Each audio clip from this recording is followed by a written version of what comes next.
Oh, here we are again now, and it's like no time has passed. Gazing out upon the sunset as it sinks into the night. Many times it seemed as though a given day might be our last. Face to face with certain death, it's somehow coming out alright. I don't think that we have any cause to lament, but there's quite a lot of thrilling intent, thrilling intent, thrilling intent, thrilling intent.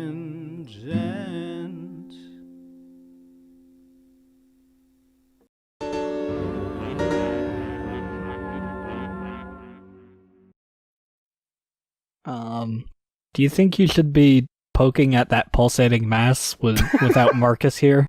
I mean, what's Marcus gonna do about the pulsating mass? It's like, look, also it's safely behind this glass case.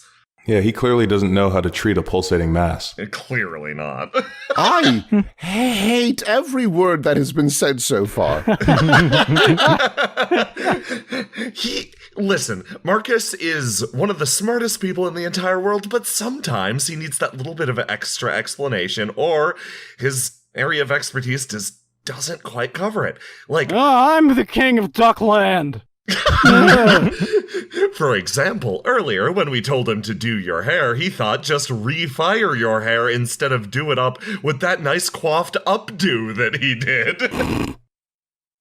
So, there are certain holes in his area of expertise, and I'm beginning to suspect that pulsating masses are one of them.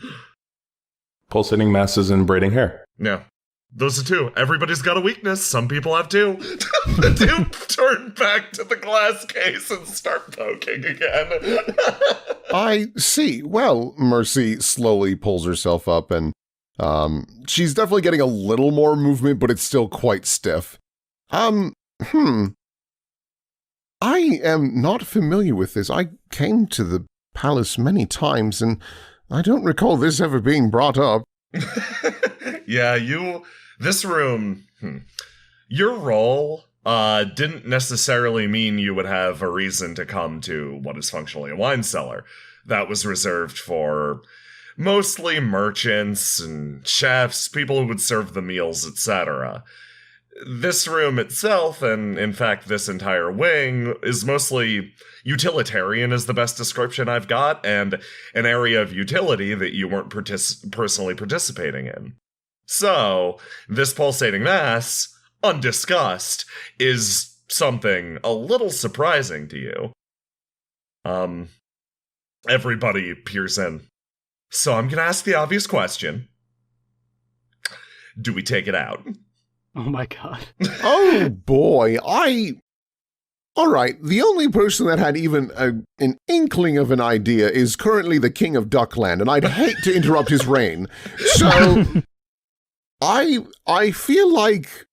The goose is a usurper! Well, he might be awake in a moment. Listen, I think this might, like most things, this might require a bit more study before we just touch it. Yeah, I know for a fact that Marcus just slept through alchemy class. Well, it's supposed to be in here, right? So, yeah. Why do we have to take it out? Because it's a curious thing. There are curious things all around the world, Inian. But this thing could have led to the downfall of this entire palace. Maybe this is the true architect behind our suffering, she says, placing her face up against the side of the glass. That's a good point. The entire tower could have sprung up from this pulsating mass. Yeah, exactly. Oh.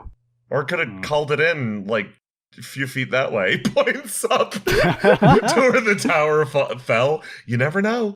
Collecting evidence is why we're here, after all, isn't it? And I am a scientist. Yeah, if that's what your science magic tells you, then go for it. Harlock, are you going to collect the pulsating mass? Let's collect the pulsating mass. Oh no. You take a second to properly pull out what is like almost like a nail file, but you run it along the glass case, and this is like a high tier bank robbery tool. This is something that's normally used to it's something that's used to rip through protective barriers, usually. Light bits of alchemy run along the outside of the blade, enabling it to almost cut through like a torch, and you melt a little bit of the glass in the process, slowly make a hole in it. You realize the inside of this container, strangely, doesn't seem to have any containment magic to it. The mass itself seemingly content to just sit there otherwise. You spend a few good moments pulling out a flask and introducing it to its new inhabitant. This isn't your first time heisting a pulsating mass, is it? Nope. So, what are we going to tell Marcus when he wakes up? Good morning. Excellent start. God, okay. Wow! But after a good morning, he's probably going to ask where that went. It went in the flask. That's a fair point. When you steal something, you should replace it. That's... I think that's Meaning? returning it, and that's the right thing to do. Yeah, but like with something... Hold on. Of equal or greater value. Yeah, no. Oh, like buying it for money. Indian walks over to Marcus and takes out one of his perfectly weighted bags of sand Oh my god. and walks back mean- over. If you have to do it, that's the way he'd want you to do it. Indian puts down the perfectly weighted bag of sand in the place of the Jesus. mass. Perfect. Well, I doubt there will be any consequences that follow this. That's a relief. Not worrying about consequences is my new character arc. Indian piles in. Okay, I'm going to sleep. Okay, I'll keep watch. That'll give me time to wrap up my wounds. You don't have to keep watch. You can go to sleep too. Well, I will later. I've got a lazy tag-along that hasn't done anything all day. He can just sit here and scream if something comes up. I look around the room.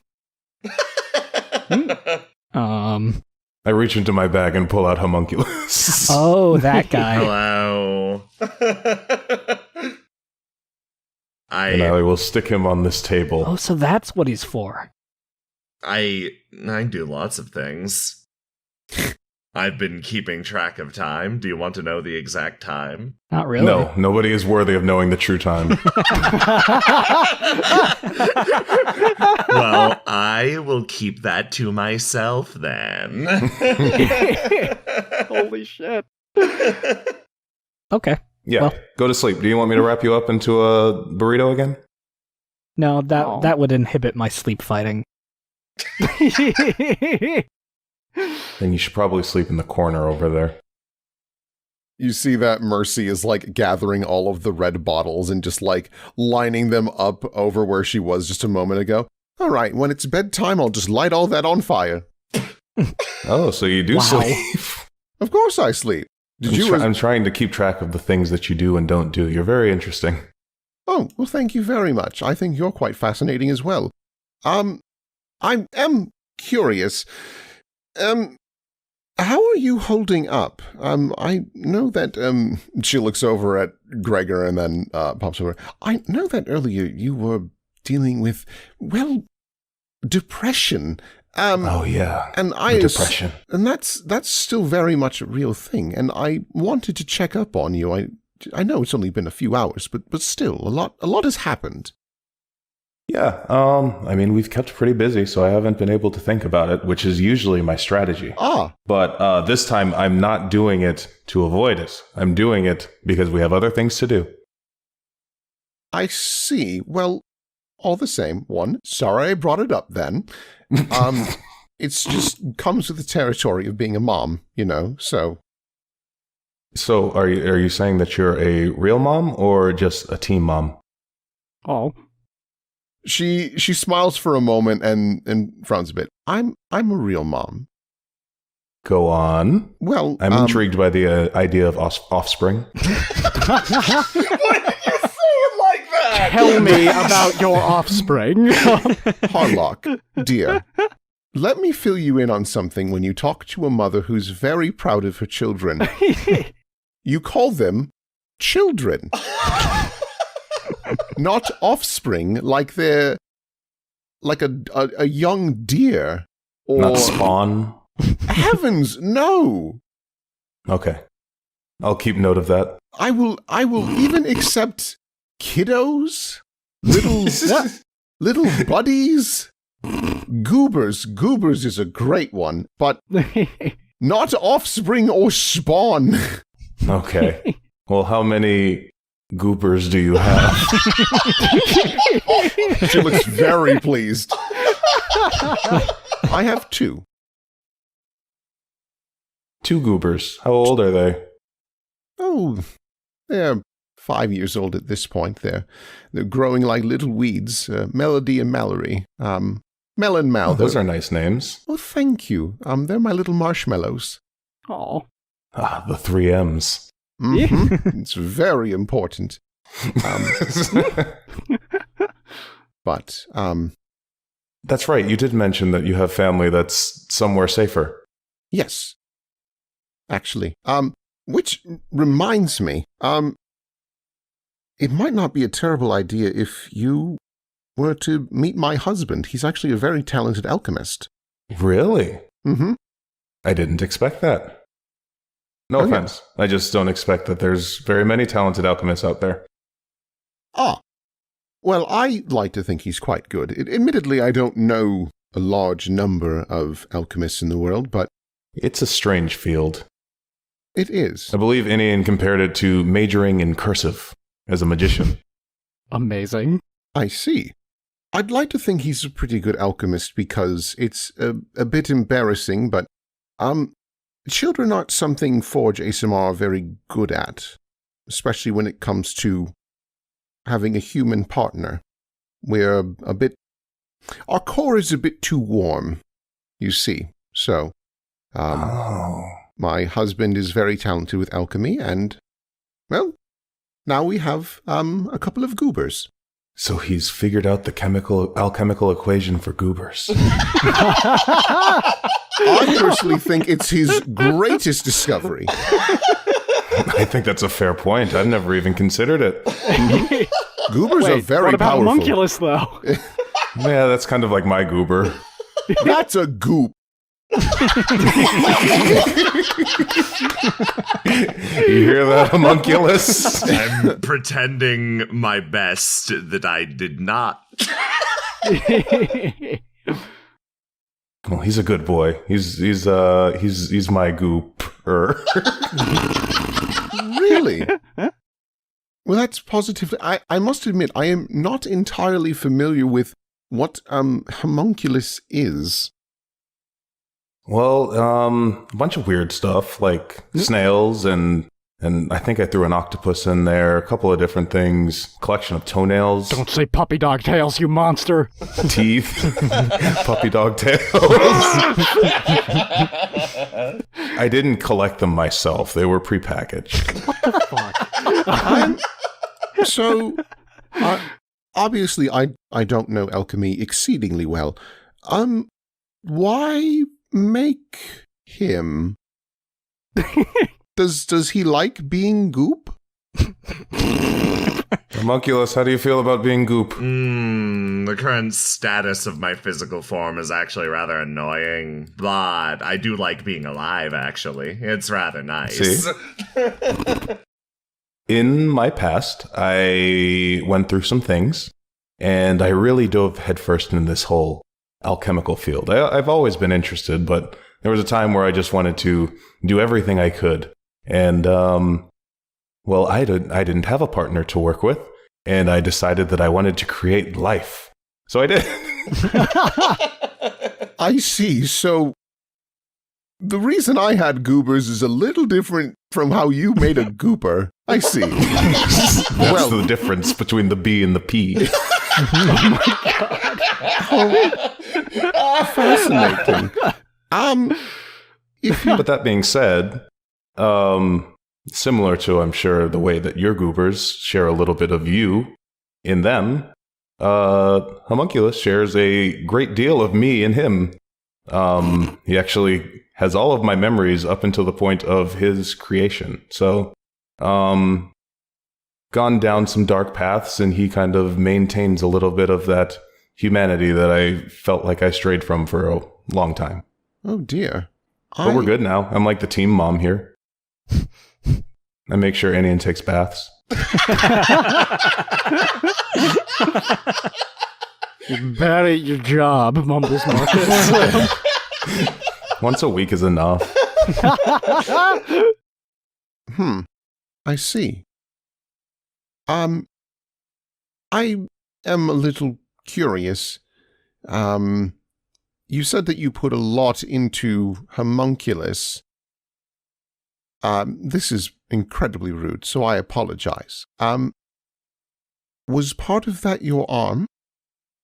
Oh, no. That arm, we actually just saw it recently. Saw it? Yeah. That arm was lost in an accident at my old home in Freeark. It's still there. Didn't rot. It's kind of encapsulated in time. It's very interesting. I'm sure your husband would love to hear about it. I'm sure he would. Dear, are you all right? No, I've never been better. I've reconnected with my brother recently. That's wonderful, because I want to cry for you. This is... You'd be surprised. I almost shed a tear last month. So,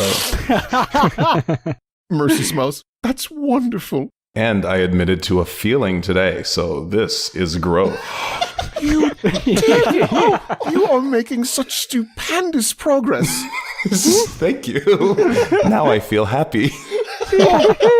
Oh, this is just a roller coaster of emotions for you, I'm sure.